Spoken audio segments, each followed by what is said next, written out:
അഭിഭാവികനായ രാമൻകുട്ടി തന്റെ മക്കളെ സ്നേഹിക്കുന്നതിലേറെ മരങ്ങളെ സ്നേഹിച്ചു. പെട്ടെന്നാണ് രാമൻകുട്ടി ആ കാഴ്ച കണ്ടത്. വഴി ഒരു ജാതിമരം വീണ്. രാമൻകുട്ടി ഒട്ടും അമാനിച്ചില്ല.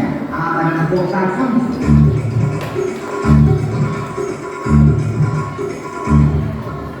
നടത്തുന്നില്ല.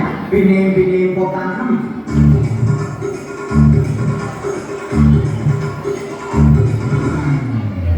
നടത്തുന്നില്ല. രാമൻകുട്ടി വഴിയിൽ പോയവരെ എല്ലാവരെയും സഹായത്തിന് വിളിച്ചു.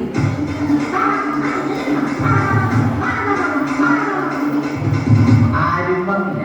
അവസാനം കുടുംബശ്രീ യൂണിറ്റിൽ തൊഴിലുറപ്പിന് പോകുന്ന പെണ്ണുങ്ങളെ സഹായത്തിന് വിളിച്ചു.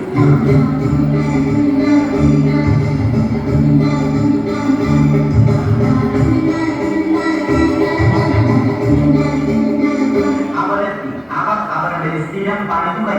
അത് കണ്ട ദേഷ്യം വന്ന രാമൻകുട്ടി മരത്തെ ഒറ്റയ്ക്ക് പിടിച്ചു പോയി. അത്ഭുതമെന്ന് പറയട്ടെ, മരം നേരെ ഇത് കണ്ട തൊഴിലുറപ്പ് പെണ്ണുങ്ങൾ രാമൻകുട്ടിയോട് നോക്കുകൂടി ആവശ്യപ്പെട്ടു.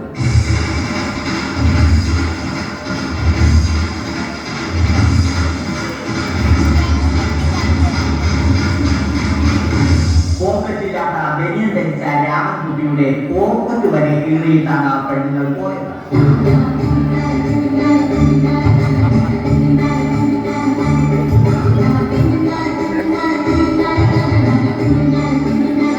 രാമൻകുട്ടി പിന്നീട് ഒന്നും ആലോചിച്ചില്ല. മരത്തിന് ആക്ടോപോസ് 2020 സെപ്റ്റംബർ 14 മരം തഴച്ചു വളർന്നു. ഇത് കണ്ട രാമൻകുട്ടിക്ക് സന്തോഷം വന്നു. സന്തോഷം വന്നാലും ദുഃഖം വന്നാലും രാമൻകുട്ടിക്ക് മരത്തിന് ചുറ്റും ഡാൻസ് കളിക്കുക എന്നുള്ളത് രാമൻകുട്ടിയുടെ മാസ്റ്റർ പീസ് ആയിരുന്നു. ആ മാസ്റ്റർ പീസ് രാമൻകുട്ടി ഇവിടെ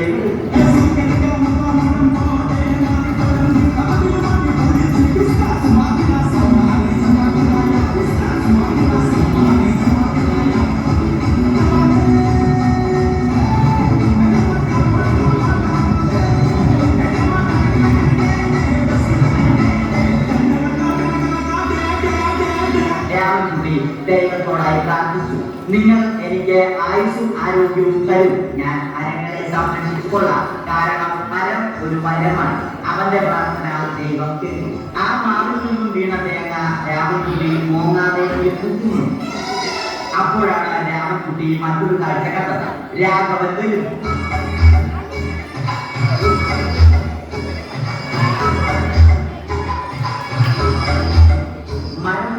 ഹോബിയാക്കിയ അതിലുപരി ജോലിയാക്കിയ രാഘവൻ മരങ്ങളുടെ ശത്രുവൻ. മരങ്ങൾ കുറിച്ച് ഫർണിച്ചർ പണിയുന്നത് തെറ്റ്. അവനെ ഇതിൽ നിന്നും പിന്തിരിപ്പിക്കണം. അവർ തമ്മിൽ ഒന്നും രണ്ടും പറഞ്ഞു. സംസാരം മൂത്ത് വാക്കേറ്റമായി. അത് പിന്നെ അടിയിൽ കലാശിച്ചു.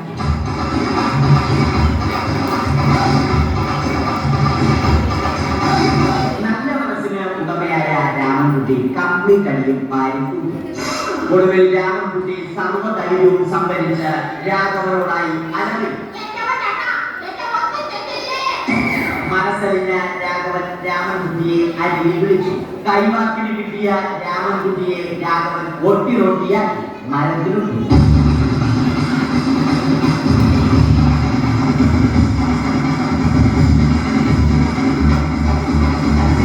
ഇന്നത്തെ പണി കഴിഞ്ഞ രാഘവൻ സംതൃപ്തിയോടെ വീട്ടിലേക്ക് മടങ്ങി. തനിക്ക് തല്ല് കിട്ടിയാലും മരത്തെ രക്ഷിക്കാൻ പറ്റിയ സന്തോഷത്താൽ രാമൻകുട്ടി മരത്തെ കെട്ടിപ്പിടിച്ച് പൊട്ടിക്കരഞ്ഞു.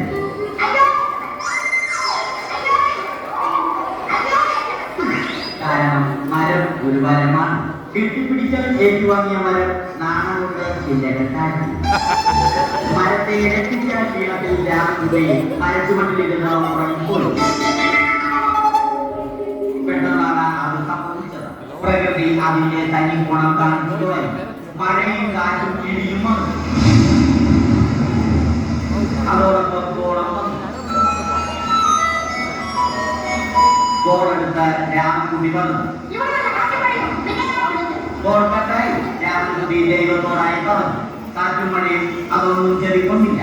രാമൻകുട്ടിയുടെ മരം കാടിൽ രാമൻകുട്ടി ദൈവത്തോടായി വീണ്ടും പറഞ്ഞു, മരം ഒരു വരമാണ്, മരത്തെ ഒന്നും ചെയ്യരുത്. വരം കിട്ടിയതുപോലെ രാമൻകുട്ടി തന്റെ ചൂണ്ടുവിരൽ കൊണ്ട് മരത്തെ താങ്ങി നിർത്തി. ചൂണ്ടുവിരൽ വളഞ്ഞ് ചൂണ്ട പോലെയായി. ഇനി മീൻ പിടിക്കാൻ കൊള്ളാം. അവസാനം സംഭവിക്കേണ്ടത് സംഭവിച്ചു. രാമൻകുട്ടി അടിയിലും മരം മുകളിലും. അന്ത്യശ്വാസം വലിക്കുന്നതിന് മുമ്പ് രാമൻകുട്ടി ദൈവത്തോടായി ഇങ്ങനെ പറഞ്ഞു,